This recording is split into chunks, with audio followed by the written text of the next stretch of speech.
오늘 저는 이 마지막 심판, 최후의 심판이라는 말씀으로 말씀을 나누고자 합니다. 여러분, O.J. 심슨 사건이라고 혹시 기억하시는지 모르겠어요. 1994년도에 제가 한참 시카고에서 유학할 당시인데, 어느 날 학교에서 집에 와 보니까 이 텔레비로 영화와 같은 장면이 막 생중계되고 있었어요. 그게 무슨 장면이냐면, 이 O.J. 심슨이 경찰에게 막 추격당하는 장면이에요. 저는 저게 뭔가 하고 의아해서 놀래서 그 장면을 지켜보았는데, 이 O.J. 심슨이 유명한 미식 축구 선수요, 영화 배우였습니다. 돈을 얼마나 많이 벌었는지 엄청난 갑부였는데요, 자기의 전처인 니콜 브라운 아내와 그의 남자친구를 잔혹하게 살해한 죄로 기소가 되었습니다. 여러 가지 정황상 O.J. 심슨이 분명히 범인일 것이다, 이렇게 많은 분들이 그렇게 이제 추론을 하고 또 거의 그렇게 생각을 했어요. 그런데 이 사람이 이 사건을 뒤집어 엎어버립니다. 이 미국 법조계의 어두운 역사로 기록되기도 하는데요, 이 드림팀이라는 미국 최고의 변호사들을 고용해서 무려 50억, 한 사람당 거의 10억 이상의 변호사 수임료를 지불해 갖고 이 사건을 뒤집어 엎어버리는데, 이 뛰어난 법에 대해서 누구보다도 해박하고 많은 지식을 소유하고 있는 이 변호인단들이 한 일이 무엇이냐면, 법을 사실 악용하고 증인들을 매수해서 불리한 증언들을 막아버리고 온갖 수단과 편법을 사용해서 이 사건을 뒤집어 엎어버려요. 무죄로 판결나게 합니다. 이들이 사용한 이 배심원단에게 호소하기 위해서 사용한 아주 강력한 그 프레임이 있었는데, 인종차별이라는 프레임으로 배심원들을 호소해서 결국은 무죄 판결을 받는 것을 지켜보았어요. 당대 저는 굉장히 학생 신분이었는데 몹시 실망을 했어요. 형사소송에서는 사실 O.J. 심슨이 이겼지만 나중에 민사소송에서는 패배했습니다. 수천억의 이 배상금을 물려야 되는데, 그 이후로는 저도 잘 모르겠어요. 그때 느꼈던 것이 이 저스티스가 무엇인가. 이렇게 민주주의가 발전하고 법률이 발전한 미국에서조차 이렇게 이 돈의 힘에 법이 굴복하는구나 하는 그 현장을 저도 지켜보았습니다.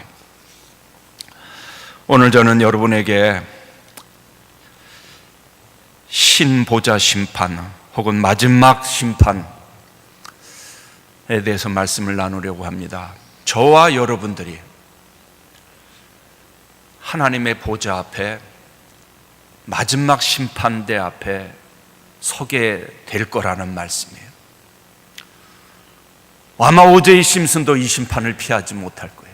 세상 법정에서는 배심원단을 속여 넘어갔을지는 모르지만 그 누구도 이 하나님의 마지막 심판 때를 피하지 못할 것이에요.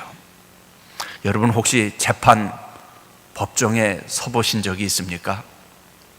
아마 세상 법정에 서는 것만도 참으로 두려운 일일 거예요. 저는 군사재판에서 오래전에 변호사를 한번 맡아본 적이 있긴 있어요. 근데 그때 옆에서나마 이 법정에 선다는 것 자체가 얼마나 두려운 일일까. 그런데 오늘 이 말씀은 그 이상입니다. 저와 여러분들이 불꽃 같은 눈으로 보시는 이 하나님의 심판대 앞에 설 것이다. 그런데 오늘 이 말씀, 이 마지막 심판에 대한 말씀은 요한계시록에 비로소 처음 나오는 말씀이 아닙니다. 사실은 신구약 전체가 내다보는, 이 전체에 흘러가는 중요한 주제다, 그렇게 생각이 됩니다. 제가 오늘 존경하는 조직신학 교수님께서는 그래서 이 하나님의 심판대, 이 하나님의 심판대는 기독교 신앙의 사실은 기초이다. 구약의 선지자들의 가장 중요한 메시지 중에 하나가 무엇입니까? 여호와의 날, 욤 아도나이, 이 마지막 날, 이 날은 진노의 날이다. 여호와의 큰 날이 가깝도다. 스바냐 1장 15절. 그날은 분노의 날이요, 환난과 고통의 날이요, 황폐와 패망의 날이요, 캄캄하고 어두운 날이다.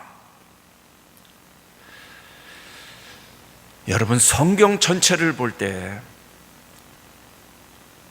하나님의 진노에 대한 말씀, 심판에 대한 말씀이 사실은 하나님과 하나님의 사랑, 하나님의 자비, 이거보다 더 많이 나오는 거 아십니까?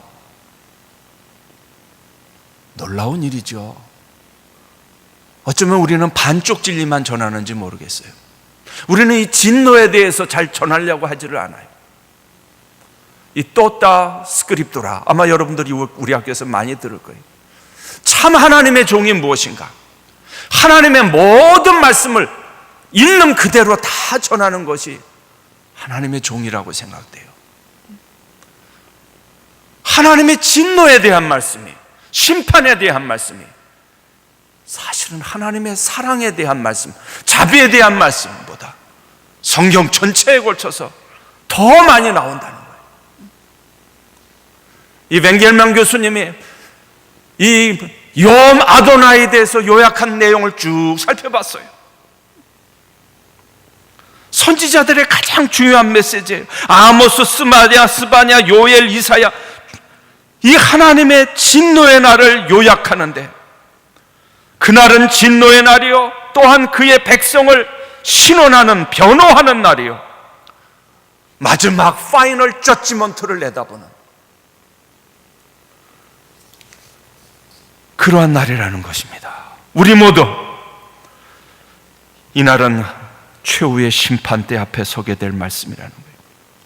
아마 이 말씀보다 두렵고 떨리는 말씀이 있을지 모르겠어요.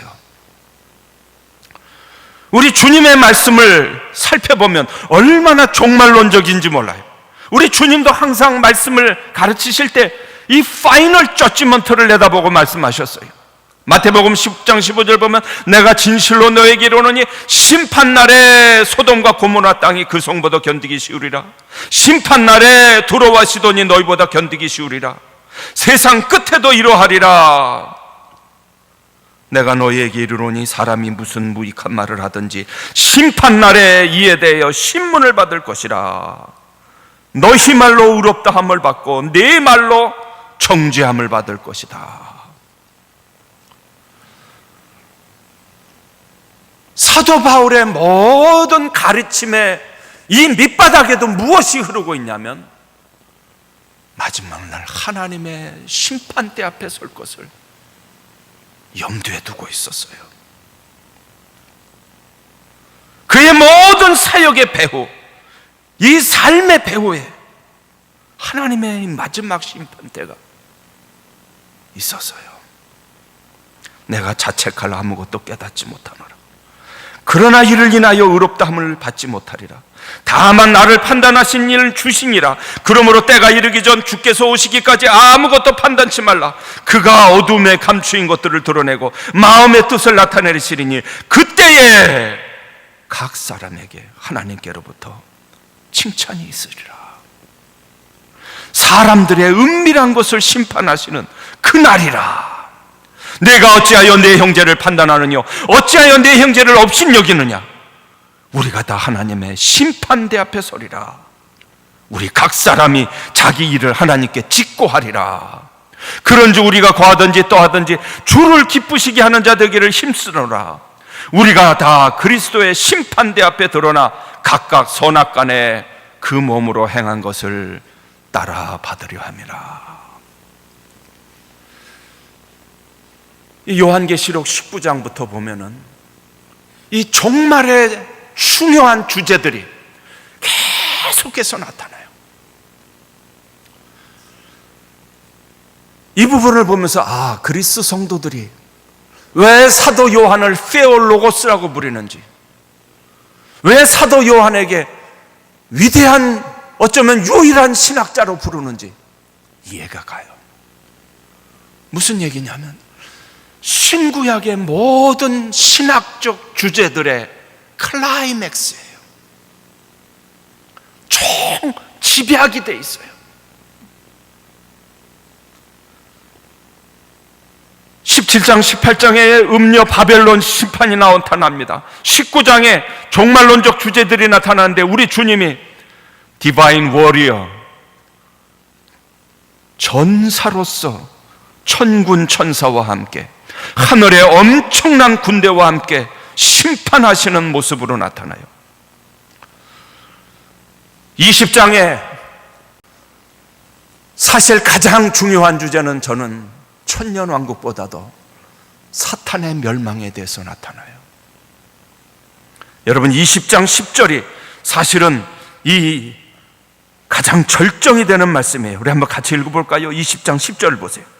또 그들을 미혹하는 마귀가 불과 유황못에 던져지니 거기는 그 짐승과 거짓 선지자도 있어 세세토록 밤낮 괴로움을 받으리라.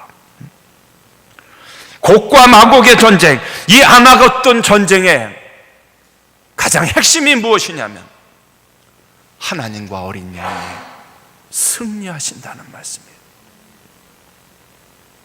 하나님의 백성이 승리한다는 주제가 사실은 이 텍스트에서 가장 중요한 주제로 나타나고 있으면서, 그러면서 21장, 22장 새 하늘과 새 땅, 새 예루살렘 완성될 새 예덴의 주제가 펼쳐지기 전에 오늘 이 본문 말씀이 기록되어 있습니다. 여러분, 11절을 우리 같이 한번 읽어보겠습니다. 또 내가 크고 흰 보좌와 그 위에 앉으신 이를 보니 땅과 하늘이 그 앞에서 피하여 간데 없더라. 여러분, 요한계시록의 가장 중요한 주제는 하나님과 어린 양의 보좌입니다. 신약의 이 스로노스라는 말이 62회가량 나타나는데, 이 27권에 62회 나타나는데 이 한 권에 47번 나타나고 있습니다. 단어만 그렇게 나타나는 게 아니라 이 보좌 환상이 4장, 5장, 7장, 11장, 14장, 그리고 19장 계속해서 반복이 돼 나타나고 있어요. 모든 심판이 어디서 시작되냐면 하나님과 어린 양 삼위일체 하나님의 보좌에서 시작되고 있어요. 여러분, 혹시 이 게임 오브 더 스론이라는 그 장편 드라마를 보신 적이 있어요? 그 제목이 게임 오브 더 스론 하니까 이 모 눈에는 뭐가 보인다고요? 그냥 눈이 불꽃이 확 튀기는 거예요. 게임 오브 더 스론. 저게 뭔가? 근데 너무 길어요. 보니까 그거 다 볼 수가 없어. 틈틈이 봤어요. 참, 인류의 역사가 뭐냐? 이 왕좌를 차지하는 역사예요. 왕좌를 차지하기 위해서 이건 정말 피 튀기게 싸워요. 살벌하게 싸워요. 생명을 다 내걸어요. 참 잘 봤다. 요한계시록은요, 사실 이 주제가 흘러가고 있어요. 영국의 런던에 가면 여러분 웨스트민스터 애비라고 있어요. 웨스트민스터 대사원이 있는데 거기 영국의 역대 왕들의 무덤이 있고, 그리고 제가 인상 깊었던 게 뭐냐면 이 코로네이션, 즉위식 때 영국의 역대 왕들이 앉던 이 왕좌가 있어요. 굉장히, 근데 보면은 우리나라 왕자가 더 멋있어요. 얼마나 초라한지 몰라요. 조그매요. 그렇지만 왜 그걸 거기다 갖다 놨습니까? 왕권을 상징하기 때문에. 이 왕좌가 왜 중요하냐면 그 왕좌에서 모든 게 다 나오기 때문에 그래요. 요한계시록이 바로 그걸 가르쳐줘요. 모든 진노, 이 밑바닥에서 흘러가고 있는 가장 강력한 환상의 모티브가 보좌예요. 근데 오늘 그것이 이 주제를 너무나 강력하게 드러내줘요. 잘 보세요, 여러분. 내가 신 보좌와 거대하고 큰 보좌를, 신 보좌를 보았는데 땅과 하늘이 그 앞에서 피하여 간데 없더라. 얼마나 거대한지 상상을 못하겠어요.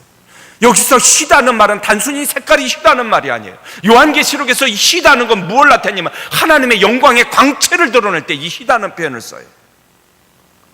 그런데 땅과 하늘이 사라져버렸다는 거예요. 여기에 대해서 많은 해석이 있어요. 정확하게 무엇을 의미하는지 우리로서는 알기 어려운데요. 그러나 확실한 건 뭐냐면, 여러분 이 장면을 그림을 그리듯이 한번 생각해 보세요. 갑자기 난데없이 어마어마한 보좌가 나타나고, 영광의 보좌가 나타나고, 영광의 보좌에 앉으신 이가 나타나요. 그런데 땅과 하늘이 다 사라져버려요.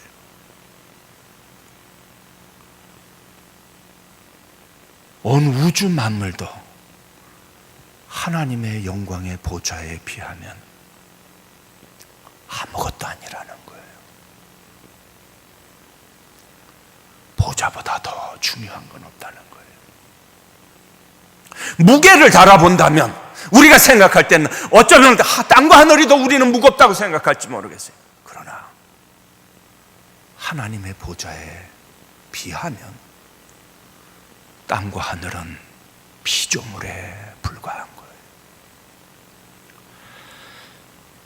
여러분 요한계시록 6장 15절 16절에 보면요, 이 여섯째 인사건 때 어떤 일이 벌어지냐면요, 하나님의 진노의 날, 어린 양의 진노의 날에 땅의 임금들과 왕족들과 장군들과 부자들과 강한 자들과 모든 종과 자유인이 굴과 산들의 바위 틈에 숨어 산들과 바위에게 말하되 우리 위에 떨어져 보좌에 앉으신 이의 얼굴에서와 그 어린 양의 진노에서 우리를 가리우라. 우리가 참으로 두려워해야 될 게 있다면 그 어떤 것도 아니에요. 하나님의 보좌보다 사실 더 두려운 건 없다는 거예요. 존경하는 교수님이 사망의 골짜기를 통과하셨어요. 암에 걸리시고 아마 그 위기를 넘기셨던 것 같아요. 조용히 나누었던 말씀이 있어요, 제게. 막상 죽음의 위협이 내게 닥치니까 제일 무서운 게 뭐냐면 내가 하나님 앞에서 어떻게 설 것인가. 다른 사람 물론 세상 떠나는 거 많이 봤죠. 다른 사람 아픈 거 많이 봤죠. 그러나 정작 나에게 죽음의 위험이 닥쳤을 때 제일 두려운 게 죽음 자체가 아니었대요. 하나님 앞에 내가 어떻게 설 것인가. 준비가 안 돼 있는 자신의 모습을 발견했답니다. 12절을 볼까요? 내가 보니 죽은 자들이 큰 자나 작은 자나 그 보좌 앞에 서 있는데 13절 다 같이 읽어볼까요? 바다가 그 가운데서 죽은 자를 내주고 또 사망과 음부도 그 가운데서 죽은 자들을 내주매 각 사람이 자기의 행위대로 심판을 받는다. 이 심판의 대상에는 예외가 없다는 말씀입니다.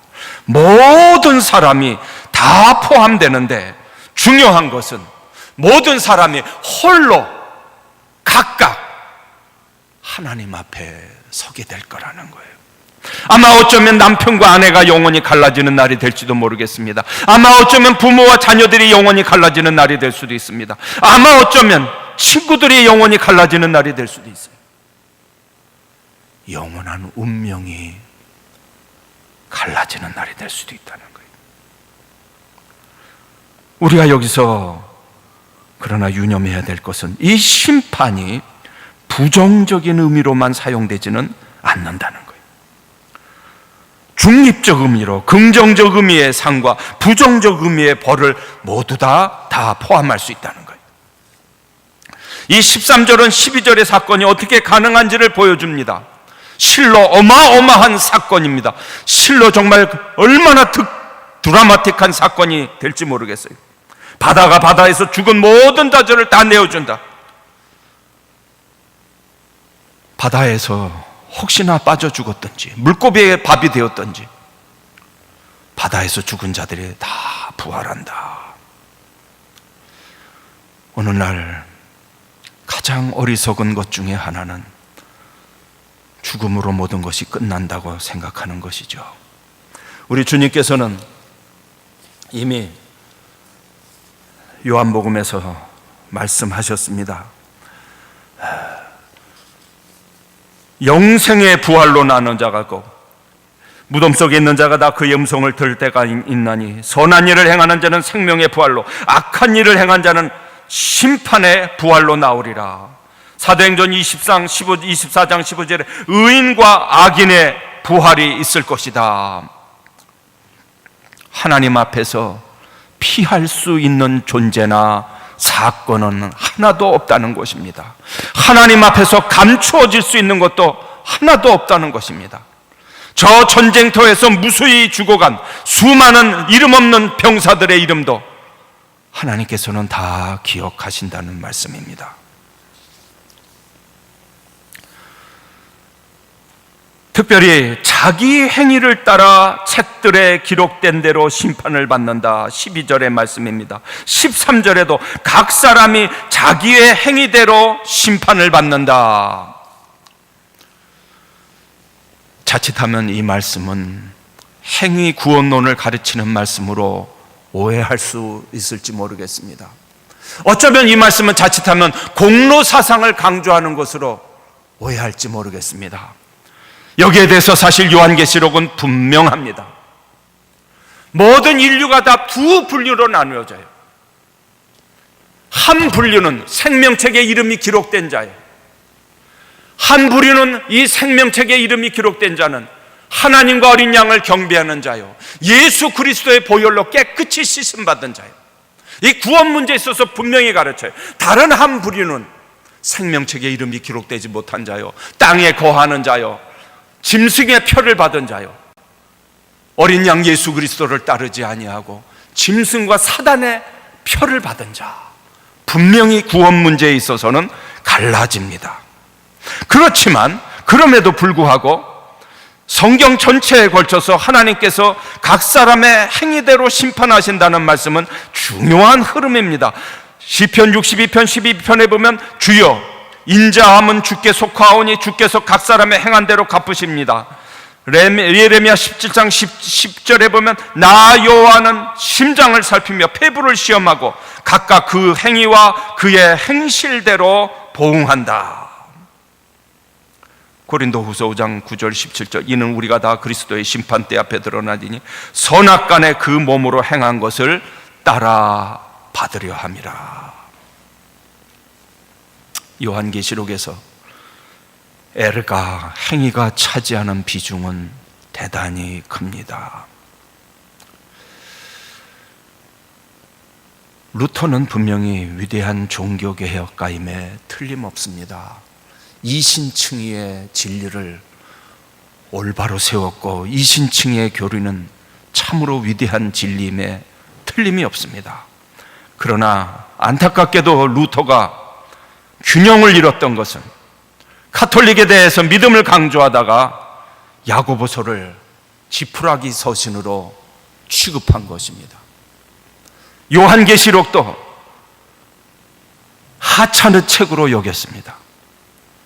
제가 기억이 분명하지 않아요.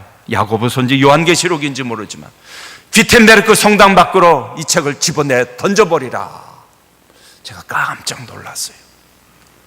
이렇게 어마어마한 책을 집어내 던져버리라. 야고보가 누군데? 예수님의 형제인데 그럼 예수님의 가르침도 다 집어내 던지라는 말인가? 요한이 누군데? 예수님의 가장 사랑받는 제자인데. 아마 한국 교회는 여전히 이 영향이 남아있는지 모르겠어요. 행함을 강조하면 율법적인 것이라고 주장하는 사람들이 없지 않아 있어요. 복음에 대한 피상적인 이해라고 생각됩니다. 믿음과 행위는 서로 배치되는 것이 아닙니다. 역사하는 믿음이 참 믿음이라고 칼빈도 말했어요. 참 믿음은 반드시 변화를 불러일으킨다. 야고보서만 행함을 강조하는 것이 아니라요. 요한계시록도 행위를 강조합니다. 이 2장 3장에 보면 7교회에 대한 말씀 중에 내가 내 행위를 아노니 내가 내 행위를 아노니 5교회나 예수님께서 이 말씀을 하고 계세요. 예배소 교회, 도아데라, 사데, 빌라델비아, 라오디게아 교회. 1장 3절부터 말씀을 듣고 행하는 자가 복이 있다. 사도 요한도 복음서에서는 분명히 믿음을 강조해요. 그러나 요한계시록에서는 믿음이 삶으로 증명돼야 되는 박해 상황이었어요. 삶으로 증명돼야 되는 믿음이었어요. 예수님의 재림 사건도요, 이 심판날도 저는 2가지 반응이 있으리라고 생각됩니다. 한 반응은 두렵고 공포에 사로잡히지만 다른 한 반응은 믿는 자에게는 한없는 위로와 격려의 날이 될 줄로 저는 믿습니다. 저는 상급 심판을 믿습니다. 오늘날 상급을 부정하는 사람들이 있습니다. 아니, 하늘 나가서도 어떤 사람은 그럼 개털 모자를 쓰고 어떤 사람은 그럼 금면류관을 쓴단 말인가? 어떤 사람은 그럼 맨션에서 살고 어떤 사람은 초가집에 살 것인가? 상급을 부정하는 사람들도 있어요. 그러나 상급을 부정하려면 성경에 무수히 많은 본문을 부정해야 가능합니다. 이에 대해서 더 길게 자세히 말씀을 드리지 않겠습니다. 헤르만 바빙크는 개혁교회학 4권에서 이렇게 말했습니다. 영광에 있어서 차이가 있다. 구원은 모든 사람에게 동일하나 그러나 빛남과 영광에 있어서 차이가 있다. 우리가 예수님의 피로 구원받아 천국에 가는 것은 확실하지만 하나님의 인정과 칭찬과 그 영광에 있어서는 차이가 분명히 있을 것입니다. 물론 성경은 여기에 대해서 구체적으로 그것이 어떠한 종류의 상급인지는 말하지 않아요. 우리가 다 알 필요가 없어요. 그러나 분명한 것은 성경이 분명히 상급을 말한다는 것이에요. 마지막 9절을 보겠습니다. 15절 말씀을 다 같이 보겠습니다. 다 같이 우리 한번 읽어볼까요? 누구든지 생명책에 기록되지 못한 자는 불못에 던져지더라. 누구든지 생명책에 기록되지 못한 자는 불못에 던져지더라. 여러분, 우리 믿음의 선배들은 사실은 이 불못에 대해서 많이 설교했습니다. 특별히 청교도들은 얼마나 이 하나님의 진노와 심판에 대해서 강력하게 설교했는지 몰라요. 요나단 에드워드가 그 부흥의 불길을 일으켰던 그 중요한 설교 중에 하나가 뭔지 아십니까, 여러분? 하나님의 진노 아래 있는 인간, 하나님의 진노 아래 있는 이 죄인들. 제가 보스턴에 머물 때 이 요나단 에드워드가 목회했던 교회를 직접 찾아가 보았어요. 그 부흥의 현장을 찾아가 보았어요. 이 설교를 마쳤을 때 회개의 역사가 일어나서 예배당 정말 기둥을 붙들고 울며 불며 회개하는 역사가 일어났다고 합니다. 사람들이 지옥의 고통을 조금만 느껴도 아마 함부로 죄짓지 못할 것이다. 요한 웨슬레는 지옥에 대해서 설교하라. 이거보다 더 효과적인 전도법은 없을 것이다.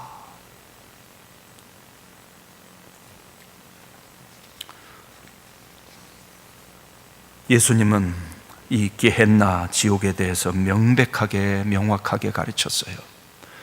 신약에서 모두 12회 게헨나가 등장하는데 마태복음에 7번, 마가복음에 3회, 누가복음에 1회에 등장하고 있어요. 몸은 죽여도 영혼은 능히 죽이지 못하는 자를 두려워하지 말고 오직 몸과 영혼을 능히 지옥에 멸하실 수 있는 이를 두려워하라. 요한계시록에는 이 게헨나 대신 불못이 등장하는데요, 이 불못이 모두 6번 등장하고 있습니다. 14장 10절, 11절, 19장 20절에는 짐승과 거짓 선지자가 불못에 던져진다. 19장 20절에는 짐승이 잡히고 거짓 선지자가 유황불 붙는 못에 던져진다. 20장 10절에는 곡과 마곡의 전투 시에 마귀가 불못에 던져진다.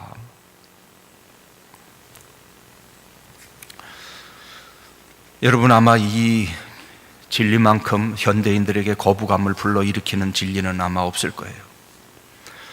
오리겐 이후에 교부들 가운데 지옥 자체를 거부하는 자들이 있었고요, 지옥의 존재는 인정하나 영원한 형벌을 부정하는 자들이 있어 왔어요. 존 스타트도 영혼 멸절설, 영혼 소멸론을 주장했습니다. 사랑의 하나님께서 어떻게 인간이 영원토록 형벌받도록 내버려 두시나? 아마도 어느 정도 형벌을 받다가 파괴돼서 없어질 것이다. 일찍이부터 이 영혼 소멸론을 존 스타트가 처음으로 증거한 게 아니라 오래전부터 있어 왔습니다. 그러나 여러분, 현대인들의 거부감을 아마 어느 정도 해소할지는 모르지만 성경은 분명히 영혼 소멸론, 영혼 휴면론, 만인구원론에 대해서 문을 닫고 있습니다. 심지어는 조건적인 불멸론조차도 허락하지 않고 있습니다. 모지스 스튜어트가 아주 명확하게 반박했어요. 만일 하나님의 영광과 그분의 하나님과 그분의 영광, 찬양 및 그분이 주시는 행복이 영원한 것이 아니고 의인들이 가는 세계도 영원한 세계가 아니라면 악한 사람들이 가는 형벌의 지옥도 영원하지 않아야 된다. 그러나 천국이 영원하다면 지옥도 영원해야 된다. 둘 중 하나만 영원하다고 하는 것은 잘못된 해석이다. 성경을 이런 식으로 잘못되게 해석하면 성경 기자를 욕먹이는 것이다. 오늘날 이 천국과 지옥을 부정하는 이 거대한 신학의 흐름을 저는 많이 느껴요. 지옥의 장소성을 부정하고 지옥을 하나의 상태로 보는 사람들이 있고요, 천국도 장소가 아니고 상태로 인정하고, 혹은 천국이 따로 있는 것이 아니고 지금 이 땅이 변해서 천국이 된다는 이상한, 지금 변종된 가르침들이 한국 교회를 위협하고 있습니다. 여러분, 천국과 지옥은요, 우리가 믿는다고 존재하고 우리가 믿지 않는다고 존재하지 않는 것이 아닙니다. 우리의 믿음하고는 상관없습니다. 실제라는 것은 우리가 인정하든 인정하지 않든 존재하는 것이에요. 영혼 소멸론의 입장을 따른다면 이미 오래전부터 그래도 성경을 신실하게 믿는 믿음의 우리 선배들이 주장했어요. 그러면 지옥이 사라졌단 말이냐? 지옥이 텅텅 비었네. 어느 정도 고통받다가 다 사라져 버렸으니까 지옥이 무슨 의미가 있는가?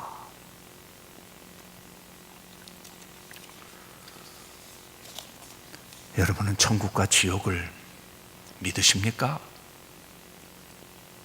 아멘이 없어요. 말씀을 정리하겠습니다.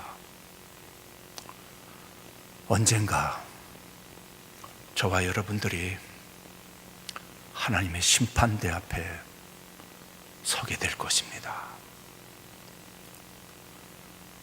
오늘 이 진리를 우리가 기억한다면 어떻게 함부로 살 수 있겠습니까? 어떻게 은밀한 죄를 함부로 지을 수 있겠습니까? 오늘날 우리 심지어는 세속사회는 말로 다 할 거 없고요, 우리 교계 안에도 하나님의 심판대를 믿는다면 어떻게 그렇게 행할 수 있을까? 그런 일들이, 부끄러운 일들이 얼마나 많은지 몰라요. 저와 여러분들이 이 하나님의 심판대 앞에 서게 될 것이다. 내가 사람을 기쁘게 하랴, 하나님을 기쁘게 하랴, 내가 사람의 인정을 구하랴. 사람의 눈에 속임수를 어떻게 쓸 수 있겠어요? 기도하겠습니다.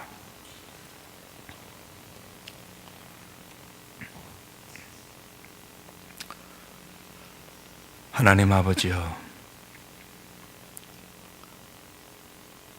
오늘 우리 합신의 모든 학우와 우리 가족들이 이 진리를 두렵고 떨림으로 받아들이게 하여 주시옵소서.